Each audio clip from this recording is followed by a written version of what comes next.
Pandemi COVID-19 telah menjangkau lebih dari 200 negara di dunia, termasuk Indonesia, dan berdampak besar pada seluruh lapisan masyarakat di Indonesia.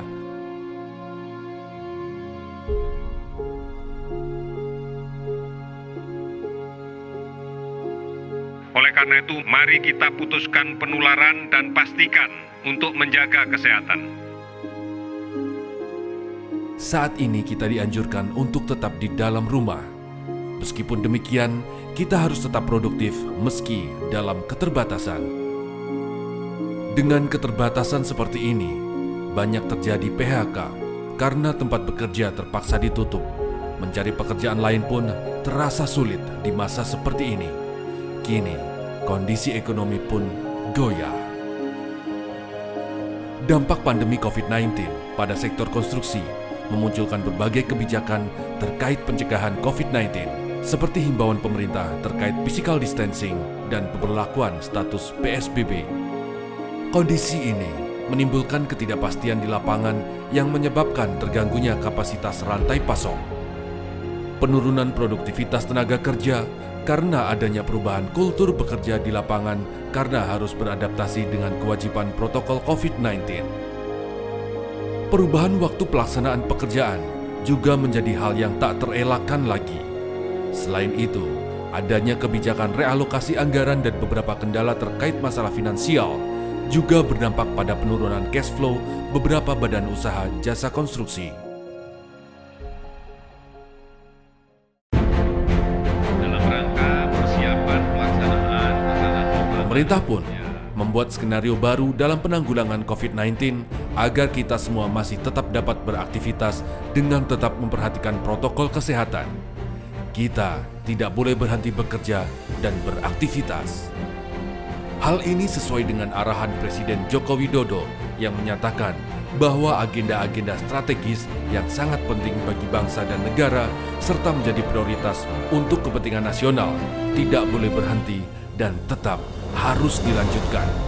Ini artinya kita harus tetap fokus menangani dan mengendalikan COVID-19.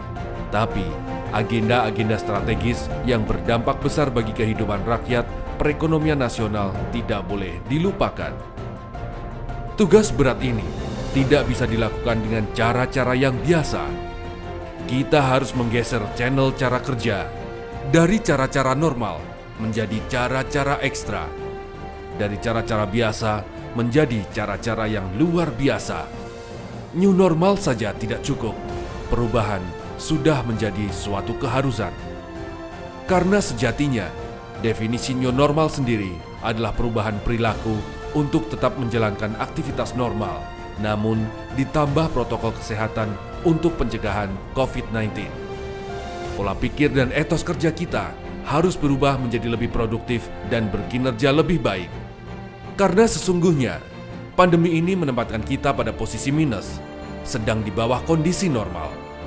Kita tidak bisa menjalankan aktivitas sehari-hari dengan berjalan seperti sebelumnya.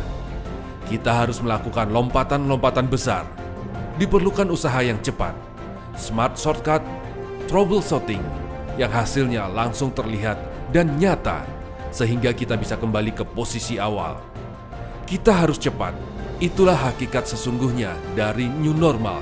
Kesiapsiagaan dan kecepatan kita diuji. Kementerian Pekerjaan Umum dan Perumahan Rakyat sebagai pembina jasa konstruksi juga harus berupaya untuk memastikan agar penyelenggaraan jasa konstruksi dapat berjalan dengan efektif, efisien, dan aman selama masa pandemi COVID-19 ini. Salah satu upaya yang telah dilakukan adalah dengan diterbitkannya Inmen PUPR nomor 02/2020 tentang protokol pencegahan penyebaran COVID-19 yang merupakan bentuk penanggulangan dan pencegahan penyebaran COVID-19 dalam penyelenggaraan jasa konstruksi.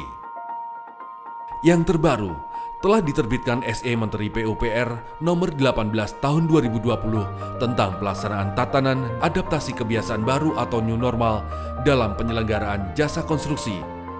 Surat edaran merupakan bentuk upaya mitigasi dampak terhadap situasi pandemi COVID-19 dan diharapkan dapat mendukung keberlangsungan penyelenggaraan jasa konstruksi agar berjalan dengan aman, efektif, dan efisien guna mendukung percepatan pembangunan infrastruktur.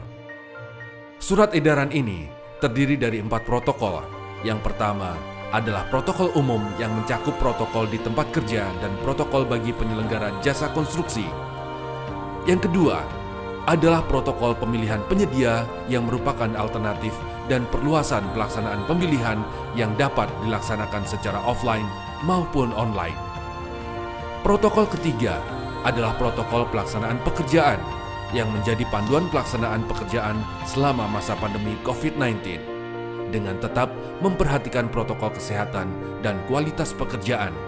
Yang keempat adalah protokol penyesuaian kontrak yang menjadi pedoman terkait perubahan maupun penyesuaian yang diberlakukan selama pelaksanaan kontrak konstruksi selama pandemi COVID-19 ini. Namun tetap saja, penerapan aturan baru di era new normal bukan tanpa hambatan. Apalagi aturan baru ini mempunyai keunikan, lingkup dan batasan dalam pelaksanaan pekerja konstruksi. Sejumlah kendala pun dilalui, meski akhirnya tetap bisa diatasi. Di hadapan kita, tantangan kerja sesuai protokol kesehatan terbentang. Tapi dengan kedisiplinan, identifikasi kasus yang cepat, serta isolasi yang ketat, yakinlah bahwa pembangunan akan tetap berjalan sesuai harapan. Target kita bukan hanya lepas dari pandemi. Kita harus serempak melakukan lompatan besar untuk kemajuan yang signifikan. Dan kita harus optimis, normal baru ini akan jadi normal yang lebih baik bagi penyelenggaraan jasa konstruksi.